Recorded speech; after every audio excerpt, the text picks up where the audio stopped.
Assalamualaikum warahmatullahi wabarakatuh. Apa kabar teman-teman?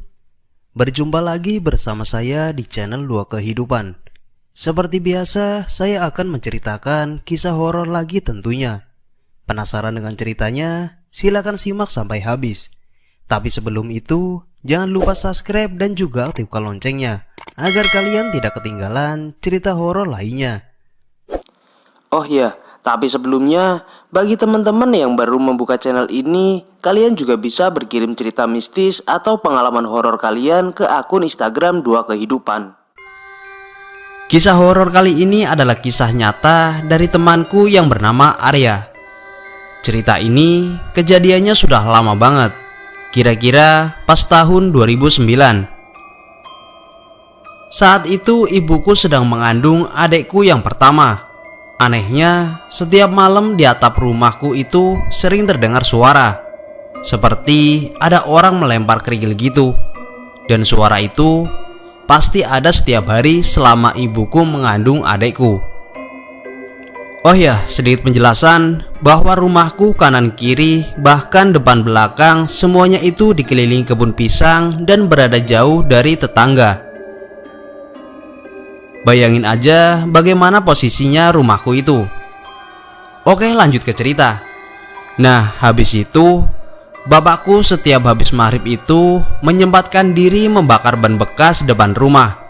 Aku yang masih kecil nggak tahu apa tujuan bapak melakukan hal itu. Terus bapak juga naburin garam di sekeliling rumah. Tak lupa di atas pintu diberi bawang merah sama lombok ditusuk-tusuk di lidi. Nah, di bawah bantal ibuku juga dikasih bawang merah. Aku hanya memperhatikan itu semua dengan seksama. Singkat cerita, akhirnya adekku pun lahir ke dunia. Nah, pas adekku ini lahir, nggak tahu kenapa setiap malam selalu menangis. Oh ya, aku lupa bilangin ke kalian satu hal lagi. Kalau rumahku itu nggak terbuat dari full tembok, tapi setengahnya itu dari kayu. Oke, aku lanjut ke cerita. Jadi adekku itu nangis terus tiap malam. Nangis terus gak berhenti-berhenti. Dan selalu aja nangisnya tuh pas lihat pojok atas rumah. Dan bapakku sendiri kebiasaannya gak berubah. Setelah adekku lahir masih aja tuh terus bakar ban bekas depan rumah sama naburin garam. Kalau masalah naburin garam itu, bapakku dikasih tahu sama orang pinter di sini. Pas udah lama waktu berlalu, tibalah musim jagung. Kan samping rumahku juga ada kebun jagung lebat banget. Pas itu, aku sama bapakku lagi benerin motor yang lagi rusak. Terus tiba-tiba di kebun jagung ada bunyi ngik, ngik. Dikira sama bapakku itu suara remaja sini yang lagi nyari jagung. Terus mau menakuti bapakku itu. Nah, terus bapakku itu ikut-ikutan ngomong ngik, ngik gitu. Dengan maksud bercandalah ceritanya. Tapi lama-kelamaan makin deket suaranya. Terus pas disenterin ternyata malah gak ada orang.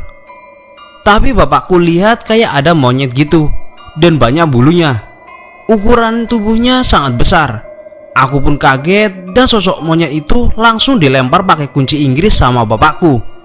Seketika suara aneh itu langsung menghilang. Kemudian besok harinya ada tetanggaku yang rumahnya itu lumayan jauh juga dari rumahku, tapi nggak jauh banget sih. Tetanggaku ini adalah teman bapakku juga. Dia tuh seperti pincang gitu cara berjalannya. Salah satu kakinya terlihat membengkak gitu. Kemudian dia minta air minum ke bapakku. Setelah minum, dia pun pamit pulang. Terus besoknya bapakku itu cerita tentang dia si pincang itu ke salah satu tetanggaku yang orang pinter itu.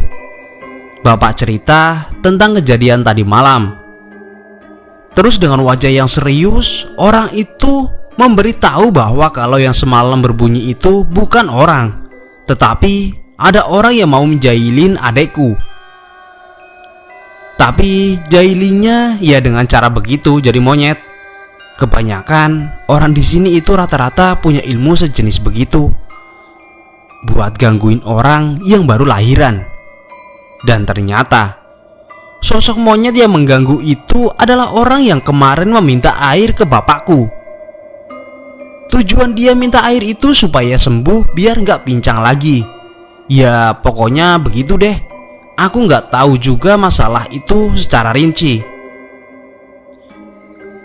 Namun setelah itu rupanya adekku masih saja menangis setiap malam dari habis maghrib sampai subuh.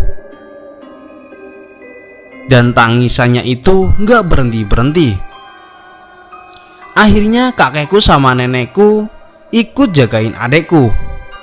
Jadi kakekku tidur di luar sama bapakku, sedangkan aku sama nenek tidur di kamar ibuku.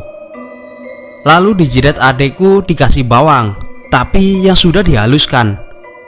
Terus di bawah bantal adekku juga ditaruh bawang. Selama seminggu kakek dan nenekku menginap di rumahku dan adekku masih terus saja menangis. Hal ini bikin keluarga kami khawatir. Jadi bapakku memutuskan untuk memanggil orang pintar itu dan disuruh ke rumah. Pas banget waktu itu musim hujan. Terus orang pintar itu duduk bertapa di pojok kamarku, lalu naburin garam ke sekeliling rumah, kemudian lanjut lagi bertapa di pojok kamarku. Setelah itu tiba-tiba langsung ada suara di atas atap rumahku. Seketika semua orang di rumahku keluar. Pas dilihat, ternyata ada sosok kuyang di atas rumahku. Kemudian dikejarlah sosok kuyang itu sama orang pintar itu dan bapakku. Aku lihat dari jauh rambutnya panjang banget. Pokoknya ngeri banget deh pas itu. Aku langsung meluk kakekku dengan erat. Pas dikejar sama bapakku, tiba-tiba sosok kuyang itu menghilang entah kemana. Kalau di Bali, kuyang itu namanya adalah leak. Nah setelah kejadian itu pun adekku nggak pernah nangis-nangis di malam hari lagi. Dan cerita ini selesai.